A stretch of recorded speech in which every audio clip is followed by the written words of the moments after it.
After my mom's burial, my dad remarried and threw me out with $40 and a duffel bag containing my clothes. My name is Jasmine. I'm 17 years old, born and raised in Atlanta, Georgia. My mother was my everything, the one who taught me that love shows up in consistency, not grand gestures. My father was there, but always at a distance, present in body but absent in the ways that mattered. I thought stability was automatic, like running water or electricity, until the spring my mother started forgetting words mid-conversation. She was a nurse at Grady Hospital, the kind who remembered every patient's name and story. Strong, capable, with a laugh that could fill a room and hands that could soothe any hurt. She'd braid my hair on Sunday nights while we watched old movies, telling me stories about her own childhood in South Carolina. Dad worked in IT, spent most evenings in his home office, emerging for dinner with his mind still somewhere in code and spreadsheets. The memory lapses started small. Mom would pause while cooking, staring at ingredients like they were strangers. She'd forget appointments she'd written down. She'd call me by her sister's name, then laugh it off. "Just tired, baby girl," she'd say, waving it away. "These 12-hour shifts are catching up with me." I believed her because I needed to. Dad barely noticed. When I mentioned it, he'd shrug without looking up from his laptop. "She's working hard, Jasmine." We all forget things when we're stressed. But I saw how she'd grip the counter when standing too fast, how she'd close her eyes against headaches that made her wince. At night, I'd hear her pacing the hallway, one hand trailing the wall for balance. I begged her to see a doctor. She smiled that gentle smile and said the copay was high and we could wait a bit longer. Dad agreed, barely glancing up from his phone. "Let's not overreact," he said flatly. "Doctors always make everything sound worse than it is." I learned then how silence can be louder than screaming, how indifference can hurt more than anger. Mom would look at me when he said things like that, a look that asked me to understand what she couldn't say aloud. The night she collapsed, it wasn't dramatic at first. She was folding laundry, humming an Anita Baker song, telling me about a patient who'd finally gone into remission. Then the humming stopped. A soft thud, like something falling. I turned and saw her on the floor, eyes open but vacant, one arm twisted beneath her. I screamed for Dad until my voice cracked. He appeared in the doorway, froze for what felt like an eternity, then moved with clumsy panic, fumbling with his phone to call 911. At the hospital, everything smelled like disinfectant and fear. A doctor spoke in measured tones. Brain aneurysm. Massive hemorrhage. Nothing we could do. I watched Dad nod mechanically, as if understanding was optional. I held Mom's hand until the warmth left it, memorizing every line in her palm, the small scar near her wrist from a childhood fall she'd told me about once. When they said she was gone, it felt like reality had glitched, like someone would come fix the error. But no one did. The days after, blurred. Casseroles appeared on the counter. Cards with printed sympathy stacked up. Relatives flew in with hugs and flew out with relief. People told me Mom was in a better place. As if geography could fix absence. At the funeral, the August sun beat down mercilessly. I stood between Dad and my Aunt Patricia from Charleston, watching the casket lower, listening to red dirt hit mahogany. Dad didn't cry. He stared ahead, jaw tight, hands in his pockets, like he was waiting for this to be over so he could get back to normal. After the service, people hugged me with promises they'd never keep. They told Dad to stay strong, to take care of himself. He thanked them with a handshake that looked like a business transaction. When we got home, he went straight to his office and closed the door. I sat on Mom's side of the bed, breathing in her scent from the pillow, afraid to disturb anything in case it made her more gone. In the weeks that followed, the house changed. Not loudly, but steadily. Dad stopped asking about school. He ate standing at the counter. He took calls outside, voice low.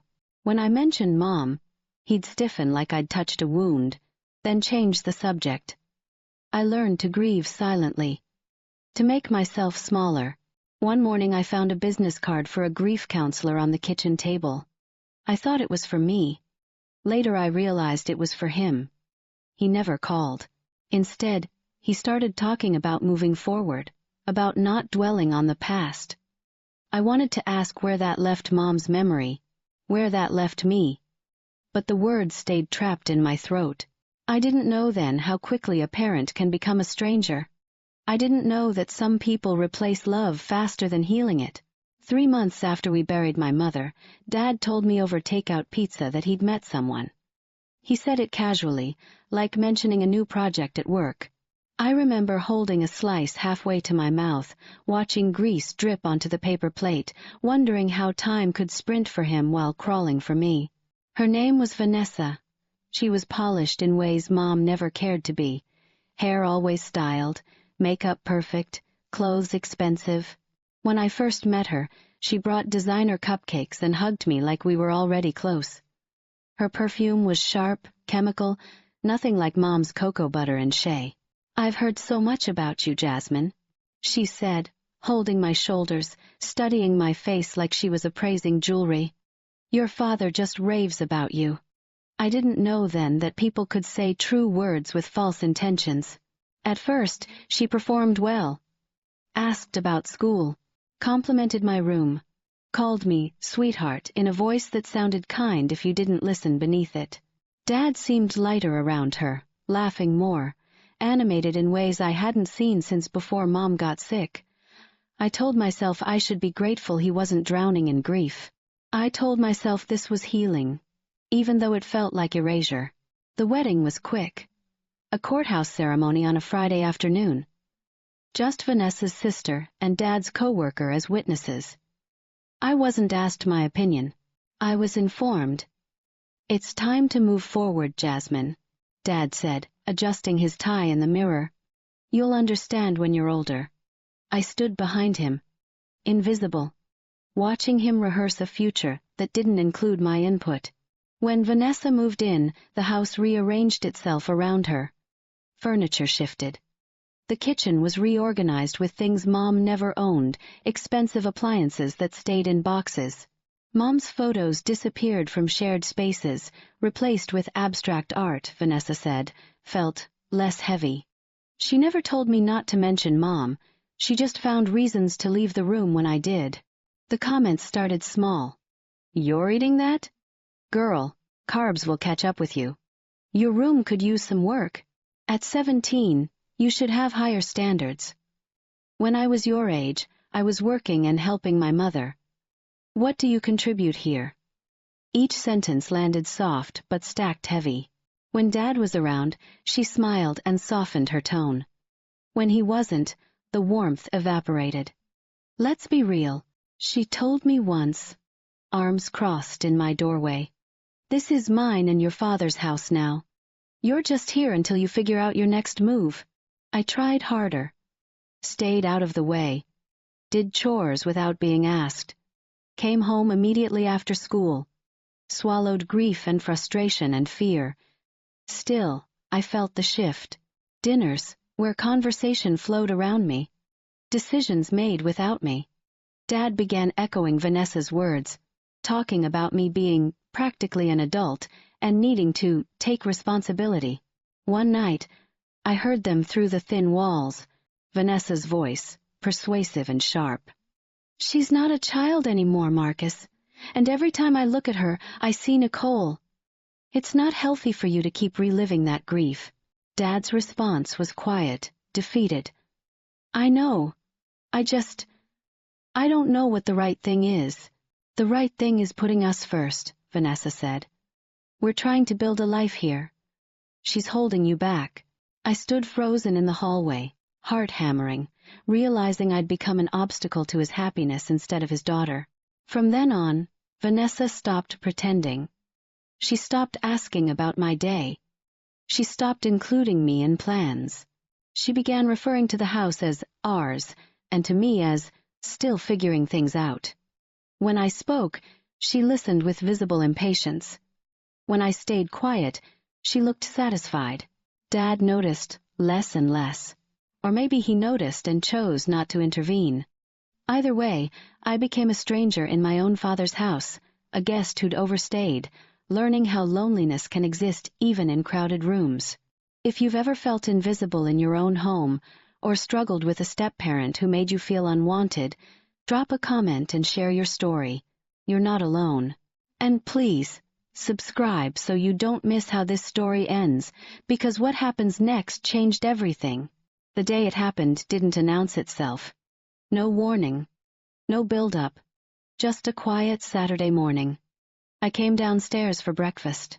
Dad and Vanessa were already at the table, coffee untouched, the air thick with decisions made in private. "Sit down, Jasmine," Dad said without looking at me. "I's that." My stomach dropped.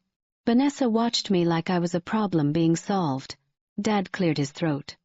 "We've been talking, and you're 17 now. That's old enough to start being independent. It's time you learned to stand on your own."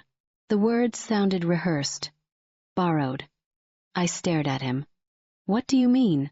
"I mean it's time for you to move out," he said, still not meeting my eyes. "Staying here isn't helping you grow up. You need to learn responsibility. Where am I supposed to go?" "I'm 17. I'm still in school." Vanessa sighed like I was being difficult. "You're almost 18, Jasmine. Plenty of people your age are on their own.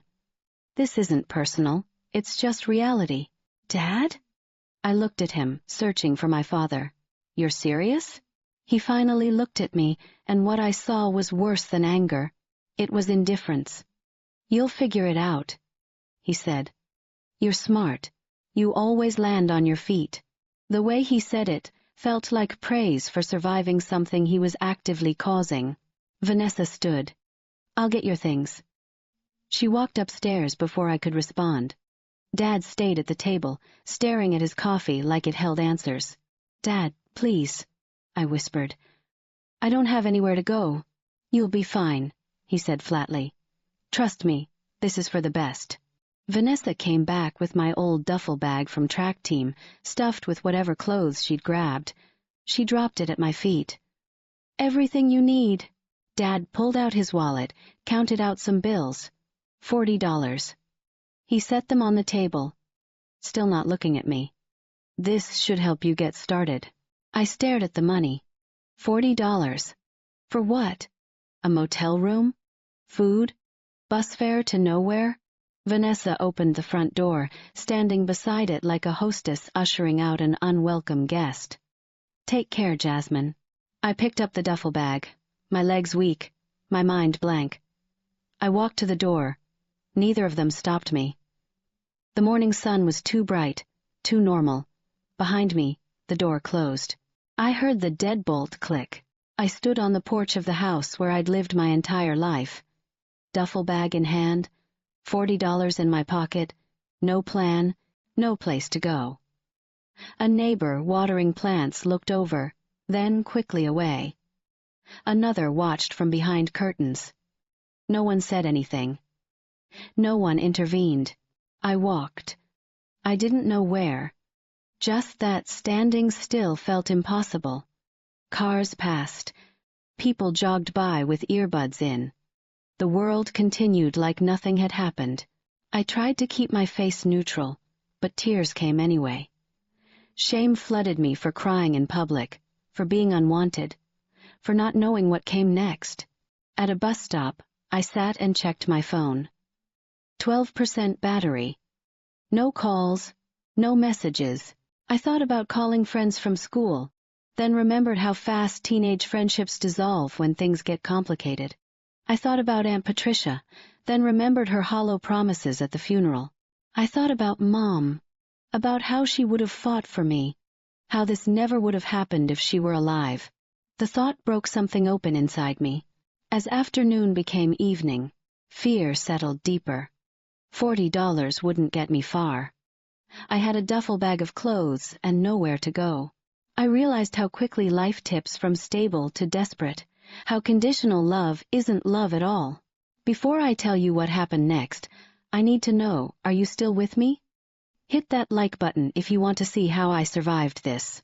Because what comes next proves that sometimes your darkest moment is right before your breakthrough. And if this story is hitting home, please share it with someone who needs to hear it. I walked until my feet ached and shock dulled into exhaustion. The sun set in streaks of orange and purple. Streetlights flickered on. I sat outside a CVS, counting my money again, hoping it would multiply. It didn't. Then I remembered Miss Lorraine.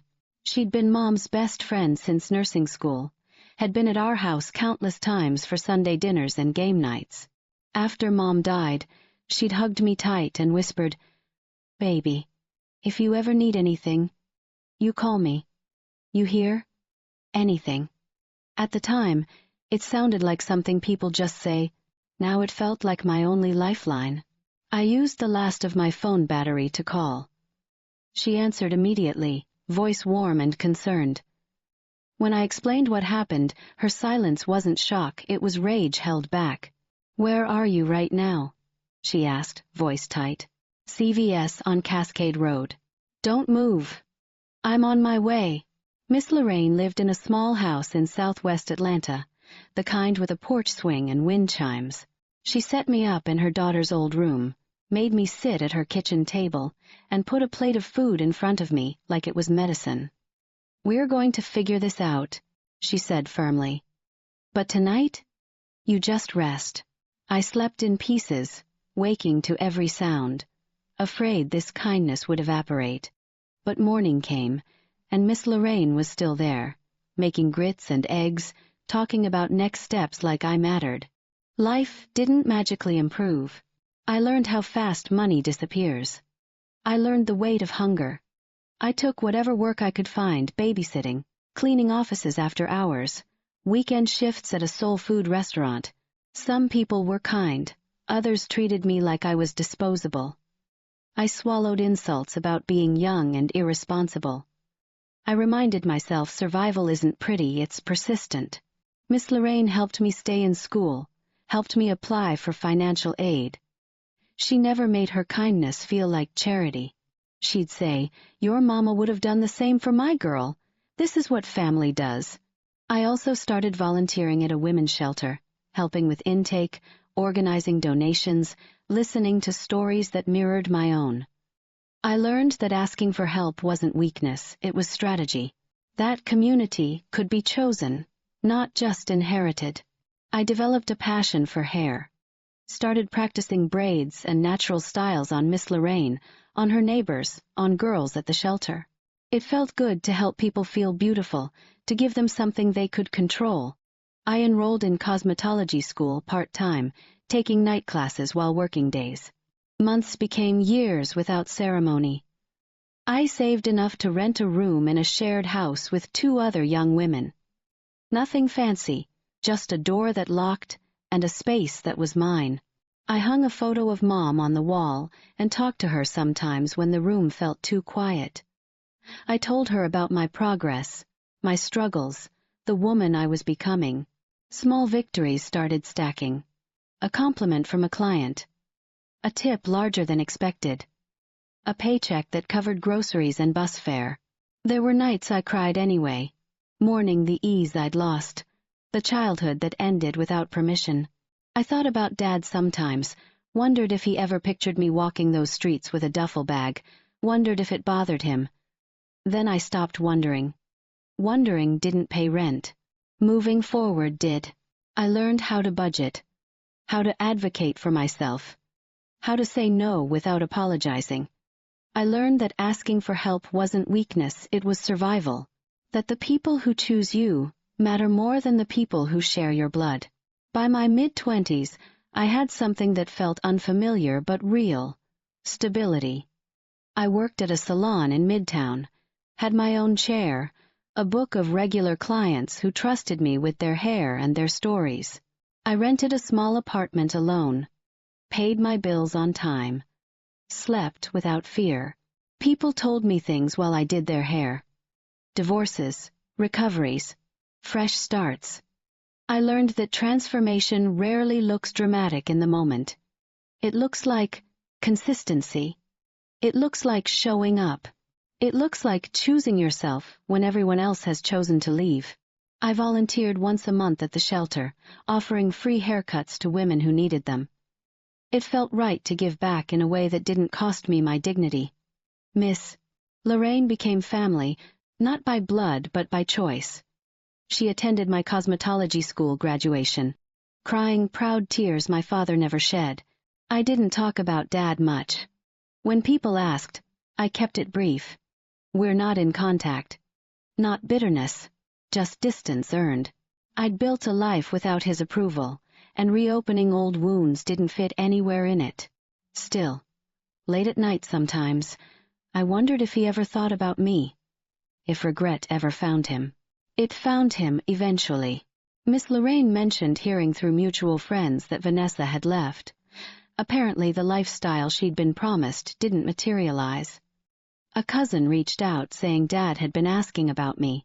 Then came the call. Unknown number. Something made me answer. Jasmine? His voice sounded thinner, older, uncertain. He told me he'd been diagnosed with diabetes. Nothing life-threatening but enough to scare him. He said he'd been thinking about things, that he was sorry. The words sounded heavy, worn. We agreed to meet at a Starbucks, neutral ground. When I walked in, I recognized him, and didn't. He looked older, smaller, his confidence replaced by something like regret. Vanessa wasn't with him. He was alone. He apologized, this time with details. Talked about being lost after Mom died, about choosing comfort over responsibility, about listening to Vanessa because it was easier than facing grief. He cried. Real tears. I let him. I didn't rush to comfort him. Some emotions need to be fully felt to mean anything. He asked if I could forgive him. Not demanding, almost afraid of the answer, I told him the truth. That what he did changed me. That I learned strength because I had to, not because he believed in me. That forgiveness didn't mean access, and love didn't require proximity. I told him I hoped he found peace, and that I already had mine. Understanding settled on his face, slowly, painfully. He nodded. You turned out better than I deserved, he whispered. Vanessa reached out once through a text that tried to sound apologetic. I didn't respond. Some conversations don't deserve reopening. I wasn't angry. I was finished. When I left that Starbucks, the air felt lighter. Not because everything was resolved, but because I'd spoken from wholeness, not hurt. I walked back into my life without looking over my shoulder. Sometimes I pause and think about the journey. The night I sat outside that CVS with $40 and a duffel bag. The days I didn't know where I belonged. The weight of abandonment and the strength it forced me to discover. I went to work the next day. I laughed with a client. I scheduled my volunteer shift. I lived. Sometimes survival turns into something better than revenge. It turns into proof. Proof that you can be discarded and still matter. Proof that love, when chosen freely, heals deeper than obligation ever could. Proof that family can be found, built, and protected. Life doesn't always offer fairness. People will disappoint you in ways that feel permanent. But strength grows quietly in the spaces between heartbreak and survival.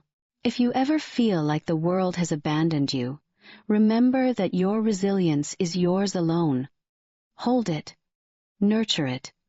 Let it guide you toward your own light. Sometimes the people who break you are shocked when you survive without them. Sometimes the best revenge is simply living well. Mom would be proud. And that's the only approval I ever needed. If this story touched you, inspired you, or reminded you of your own strength, please hit that subscribe button and turn on notifications. Share this with someone who needs to hear that they can survive anything. Drop a comment telling me, what's the strongest thing you've ever had to survive? Your story matters. And remember, you are not defined by who abandoned you. You are defined by how you rise. Thank you for watching. I'll see you in the next one.